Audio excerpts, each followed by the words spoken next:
Okay, we're gonna look at page 93, and you should really practice all of these yourself first and then come back and check out the video, or maybe try question 1 and then check back, try question 2 and then check back, and so on. So these are just gonna be worked out for you, but again, you need to try some of them yourself. We're gonna follow the same strategies that we were using on page 91 and 92. So looking at question number 1, again, I see 3 variables and 3 equations. So I want to try and turn this into a smaller system by eliminating a common variable. So when I first look at equations 1 and 2, it looks like the y would be really easy to eliminate. So if I put those two guys together, I'm going to write it separately here. So we'll have x minus 2y plus z equals 4. This is going to turn into, I'm going to call it equation 1 and 2. So that way I know I'm using those. I have to make sure I use all 3 of the original equations.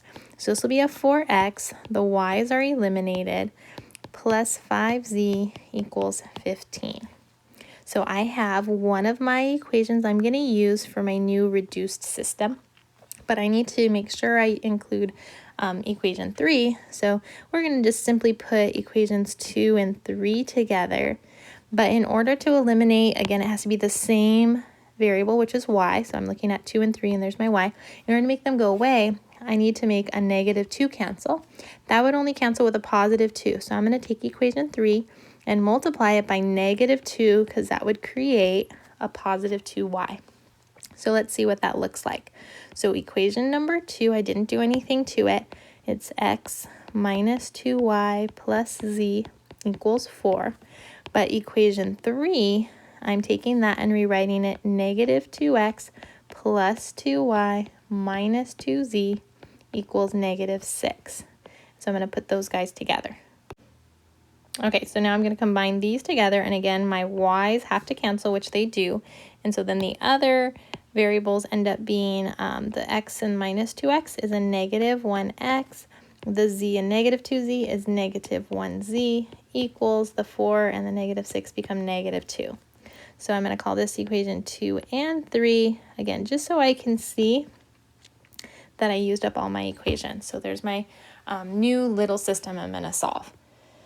So I'm going to rewrite that 4x plus 5z equals 15, and then negative 1x minus 1z equals negative 2.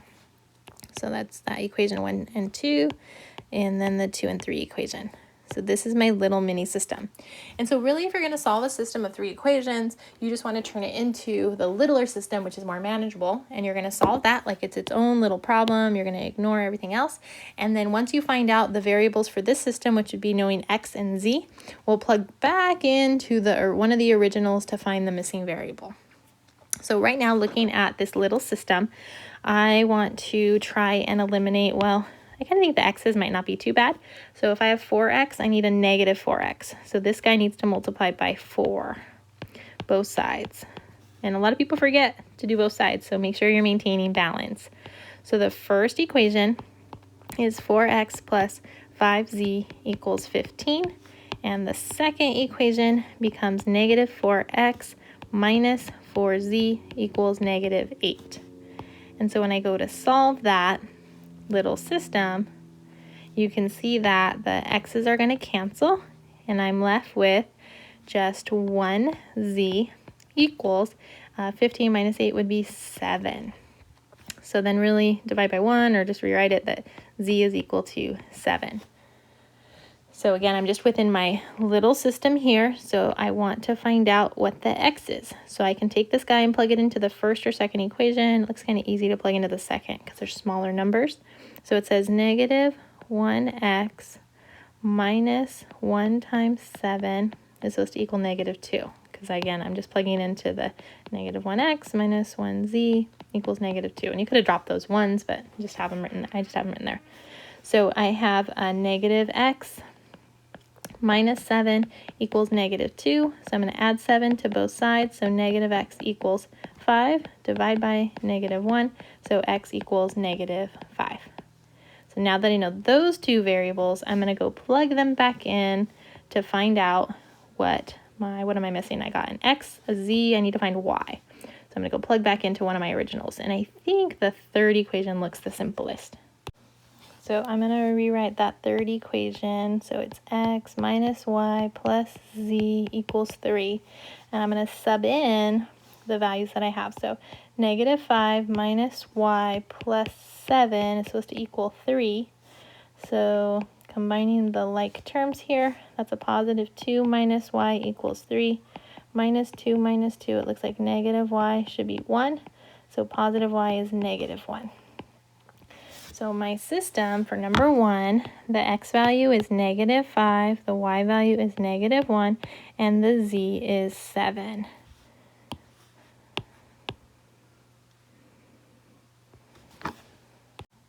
And so you can check back that ordered pair into the other two equations too, just to make sure it satisfies it. But we have solved that first equation, our first system of equations. Okay, now we're going to look at number 2. Again, I'm going to label them 1, 2, and 3. And so when I'm looking at those guys, I notice that equation 3 is already only having 2 variables, x and y. So that makes me want to look at 1 and 2, and if I can eliminate the z's, I would have an equation just x and y, and so I can use that with equation 3 for my mini system. So I'm going to take equation 1 and 2 then and try and eliminate the z. So 7 and 6, it's almost like finding like a least common denominator. I can turn them both into 42s. So I'm going to multiply the top equation by 6 and the bottom equation by a 7. And already one's positive, one's negative, so they'll end up canceling. So then my new equation 1 will be 72x plus 36y plus 42z equals whatever 35 times 6 is negative 210. Then my equation 2 is going to be, if I multiply by 7 there, it's 49x minus 35y minus 42z equals 1400. So when I put these guys together, this is my new equation 1 and 2. If I add 72 and 49, that ends up being a 121x. 36y minus 35y, that's just going to be 1y. The z's cancel out like I wanted. And then I'm going to have the negative 210 plus 1400, which will be 1190. So again, I have this equation which was made up of 1 and 2. I can use that and equation 3 as my new little system. So that's going to look like x plus y equals negative 10 and 121x plus y equals 1190.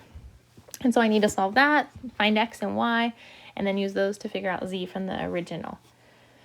So looking at it, the y's look actually really easy to cancel if I just make something negative. So I'm going to make the bottom equation, multiply both sides by a negative 1. So that will become negative 121x minus y equals negative 1190. And so equation, that x plus y equation is going to come down and have no change. And so this is my little system, and when I go and I combine them together, you can see the y's cancel, and I'm going to get negative 120x, and this is equal to, on the right side, the negative 110 and negative 1190, that makes negative 1200. So if I divide by negative 120 on both sides, I end up that x is going to be equal to positive 10. And so if I get that x is positive 10, I still need to find y in just this little problem I'm working on. So if I take that, I can plug it into either the first or second equation. I'm going to plug it into the very top one. So that will be 10 plus y equals negative 10 minus 10 minus 10. It looks like y should be negative 20. So again, now I know x and y, and that was all just from solving this little subsystem. So I want to go back and find z. I can plug into equation 1 or 2, not 3, because 3 doesn't have any z's. So I'm going to use, I don't know, just pick the top one this time. So 12x plus 6y plus 7z equals negative 35. So I'm going to plug in 12 times my 10, and then that's going to be plus the 6 times the y, which is negative 20, plus 7z is what we're trying to figure out. So this will be 120 minus 120 plus 7z equals negative 35. So it just happens that those cancel. I'm left with 7z equals negative 35. Divide by 7, so I get z equals negative 5. So my solution would be 10, comma, negative 20, comma, negative 5. And again, you can check this, that it satisfies all the equations. I mean, we already kind of checked it in 1. You can check that it for sure will work in 3. So maybe just double check it in 2. Okay, we're going to skip down to number 3. Now, the first thing that I notice in number 3 is that the first equation is written a little bit differently. Now, it kind of looks like it's set up for a substitution, so you could do it that way, where you substitute that whole entire equation here in for the x in number 2 and into the x for number 3, because then that would make you have 2 equations with just y and z. So we could try that, or you could do it the same way that we've been doing. I would just rearrange the variables in part 1.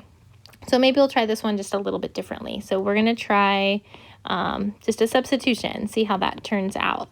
So if I take that entire x expression, I'm going to put it in place of the x in equation 2. So equation 2 will now look like negative 5y plus 4z plus 1, and then it still has the minus 2y plus 3z equals 1. And we'll simplify that. And then equation 3, again, substituting that now in for that x, it's going to be 2 times that quantity, so negative 5y plus 4z plus 1, and then we have plus 3y minus z equals 2. So I can combine my terms together. I'm looking at the second one now.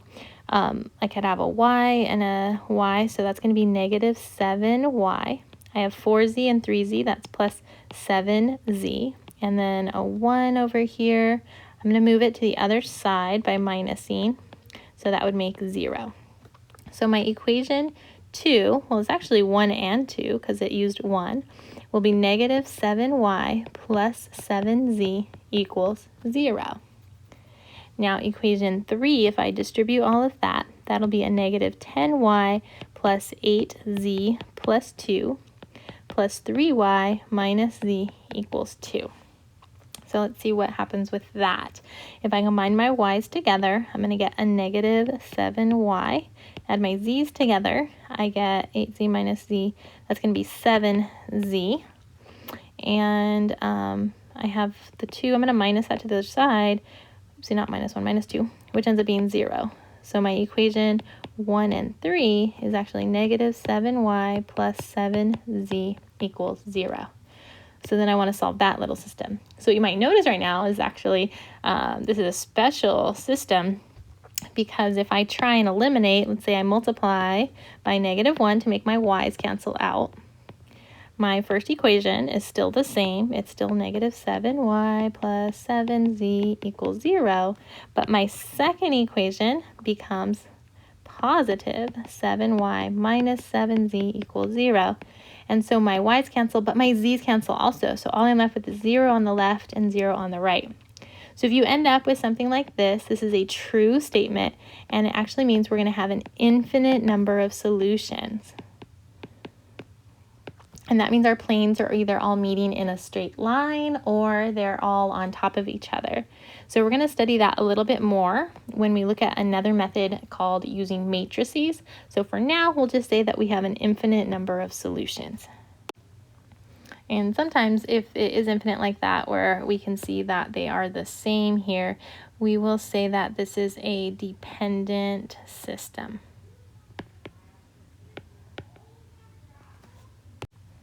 Okay, we're going to look at part 4 now, or question 4. And I don't see anything right away that's making me want to cancel something. So I am going to just try and put equation 1 and 2 together. And how about we say, oh, actually, On 2 and 3, I noticed the x's could cancel just by looking at them. So let's do that. I'm going to put equation 2 and 3 together, which will eliminate the x's. So that would become a positive y. And then negative 4z plus z is negative 3z. And negative 2 plus 7 is going to be equal to 5. So I put 2 and 3 together. So now I still have to use equation 1. So let's try and put equation 1. I'm going to rewrite it down here. And 2 together, but I still want to cancel the same y. So, or same x. So in order to cancel x between 1 and 2, I have a 3 and a 2. Those can both turn into a 6. So I'm going to multiply the top equation by 2. And the bottom equation, let's kind of erase my mess from earlier here. The number 2 equation, I'm going to multiply that one by a negative 3. So here we go. Equation number 1 would now look like 6x minus 6y minus 12z equals 6. And equation number 2, if I multiply by negative 3 to everything, that's going to be negative 6x plus 6y plus 12z equals positive 6. And so actually here, this is kind of interesting. The x's will cancel, but look, the y's cancel and the z's cancel. We get 0 equals, this time 6 plus 6, that's 12. Now 0 equals 12 is not a true statement. And that actually means once we have something false like that, that there is no solution to the system. So we don't have a place where all 3 of these planes will be meeting. And when we have no solution, we call this an inconsistent system. And so we can just say that. Sometimes when it says no solution, we can write like a 0 with a line through it just to say that there's no ordered pair x, y, and z that would satisfy this at all.